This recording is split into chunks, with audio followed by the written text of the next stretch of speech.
Hi everybody, I'm Bintu Honey, the host of the talk show, the Buzz Club, Philadelphia's #1 young adult talk show.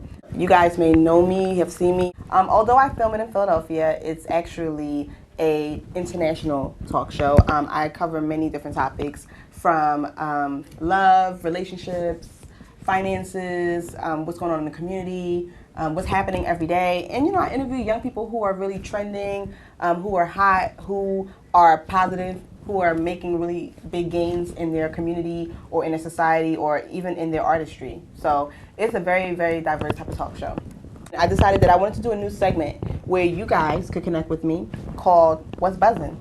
And today I wanted to talk about how I try to stay positive.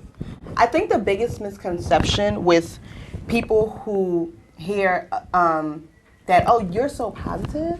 Oh, yeah, right, she's positive. Yeah, okay. As soon as you turn around, she's going to be cursing somebody out.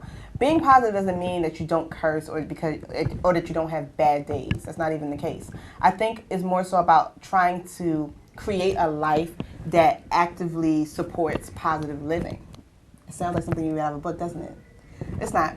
I used to have a really, really, really bad attitude. I used to be really negative. Well, I wouldn't say negative, but I would say more like a pessimist. So when things would be going bad, I would think it would go from bad to worse. Or I just didn't think that there was anything that could happen or plan B, or I would worry a lot. And now I can honestly say I don't worry at all. And I think that the biggest thing that's helped me personally was understanding that it is what it is. The #1 thing, the #1 karmic rule.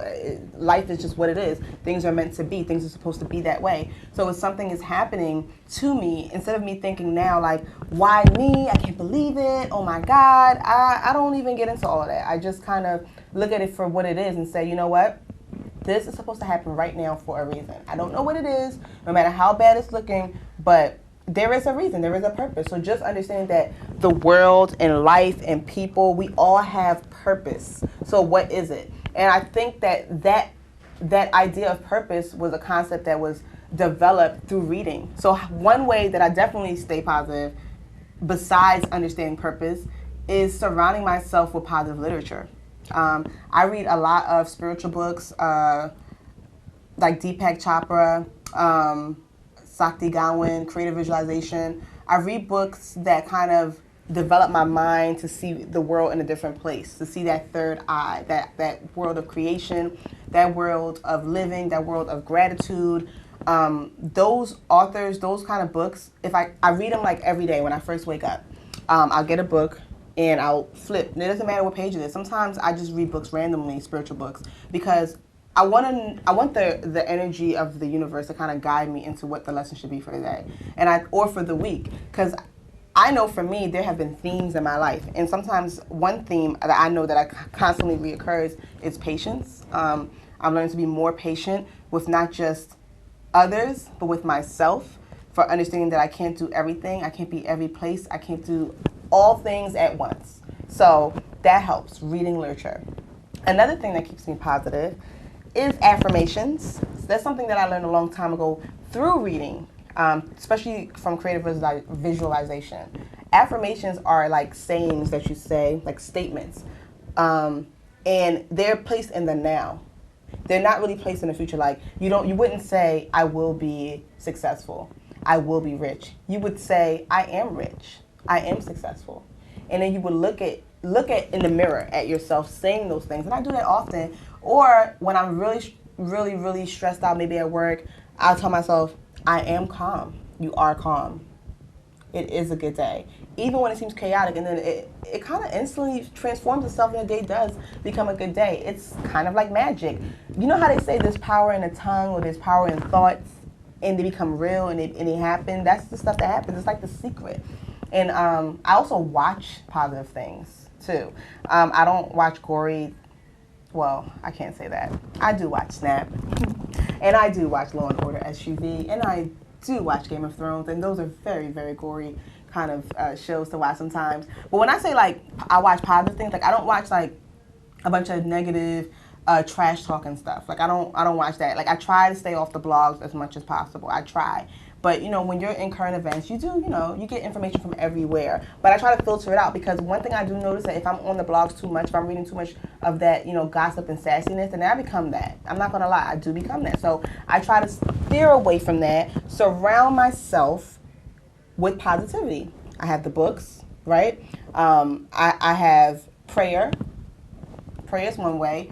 You don't have to be overly religious to pray. I don't think so at all. I think that prayer is just really about acknowledging that there's a higher power and that there's something or someone out there, a being that controls all of this, and that no matter what, they're working in your favor. So if you continue to honor that and you continue to pray then to that higher being, then I think that that's where your blessings come from. So I'm a true believer in that. So I have the books, I have the affirmations, I have prayer. What else do I do? I surround my life with positive things. Like my apartment, I have positive words everywhere.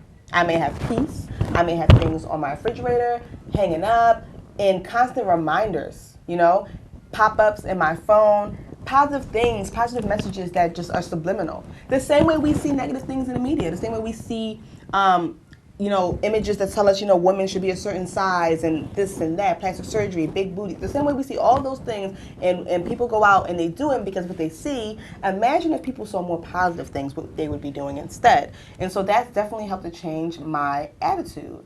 And also, hanging around positive people.